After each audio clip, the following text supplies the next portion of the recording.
Ready start. कार्यपालिका से असंतुष्ट होकर लोग जनप्रतिनिधियों के पास भी जाते हैं और अदालतों के पास भी। ऐसे में सिर्फ न्यायपालिका ही नहीं, विधायिका के लोग भी वे काम करते हैं जो मूलतः कार्यपालिका के काम हैं।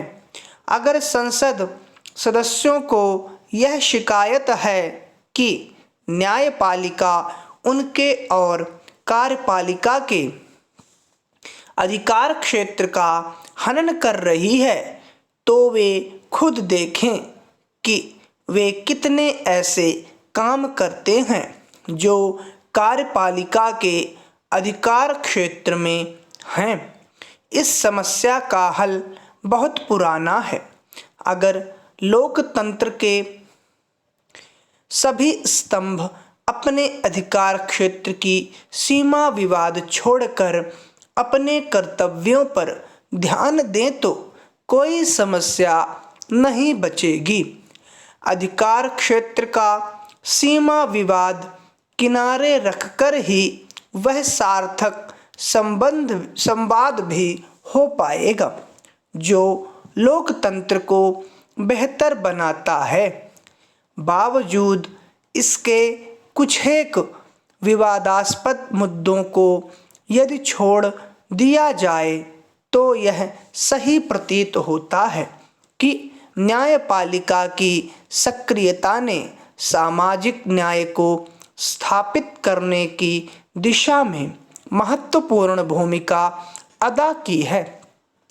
निस्संदेह इस दृष्टि से न्याय सक्रियता स्वागत योग्य है, लेकिन यह भी उतना ही सही है कि अति सक्रियता के भी खतरनाक परिणाम हो सकते हैं।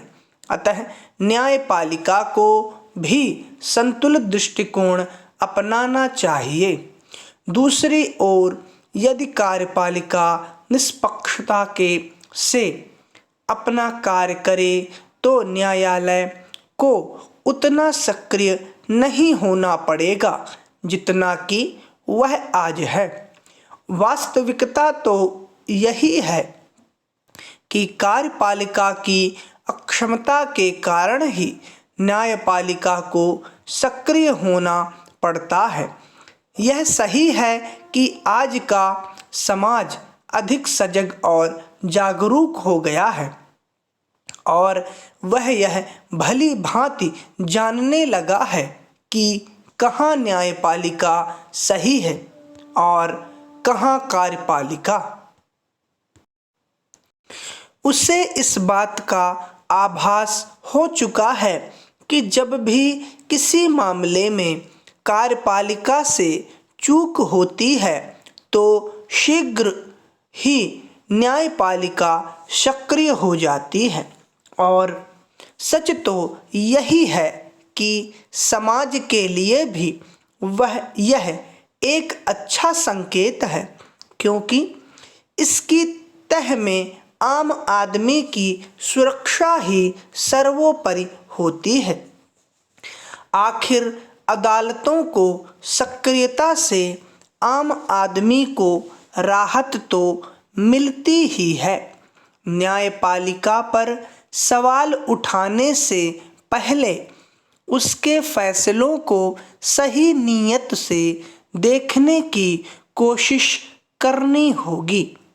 साथ ही यदि कार्यपालिका निष्पक्षता से अपने कार्यों को अंजाम दे तो न्यायपालिका पर ना अनावश्यक बोझ बढ़ेगा और ना ही इस तरह के विवाद ही सामने आएंगे।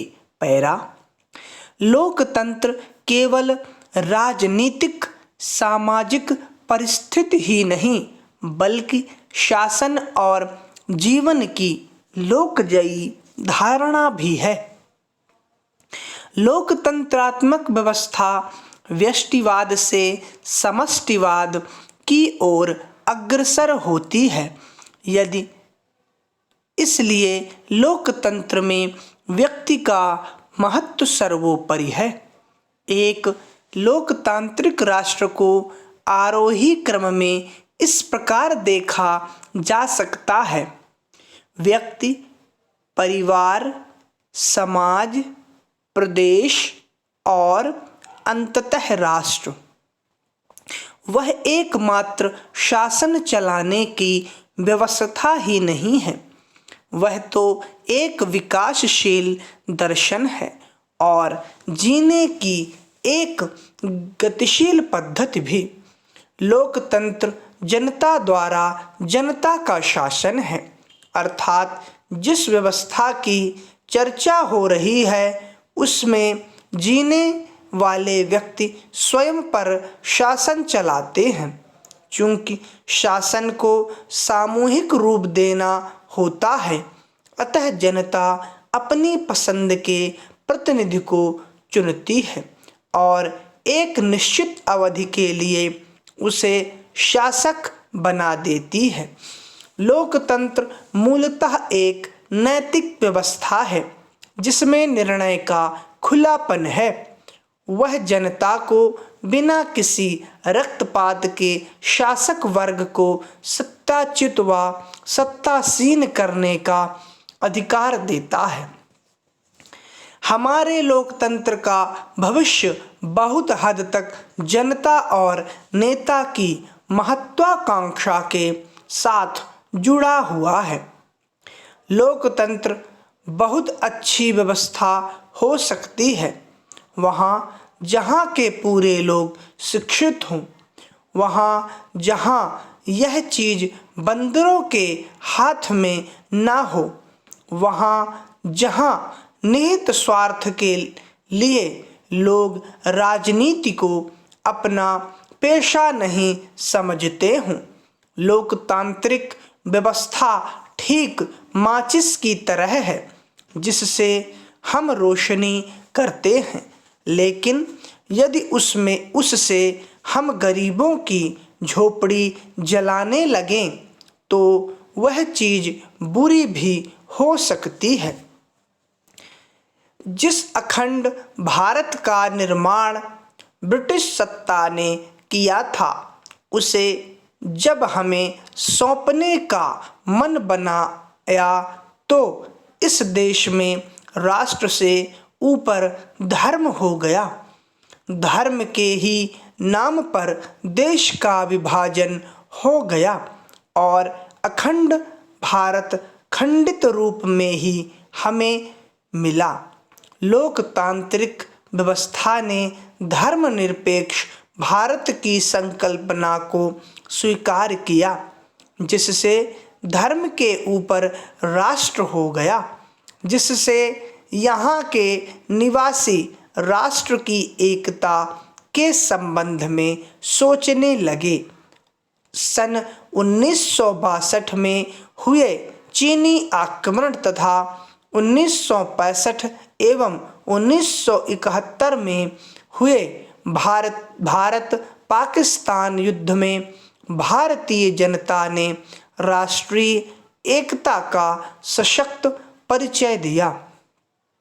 हर धर्म के लोग राष्ट्र की रक्षा के लिए आगे आए। पिछले 50 से अधिक वर्षों में कुछ अलगाववादी आंदोलन चले।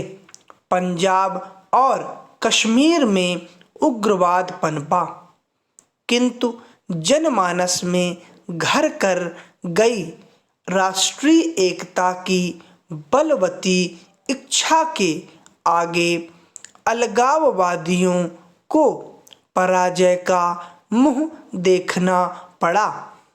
सोवियत संघ के विघटन और पाकिस्तान से अलग होकर बने बांग्लादेश से ही यह निष्कर्ष निकाला जा सकता है कि लोकतांत्रिक व्यवस्था में प्राप्त मौलिक अधिकार और हर क्षेत्र की जनता के प्रतिनिधित्व के कारण ही अलगाववाद को अधिक समय तक जन समर्थन नहीं मिल पाता।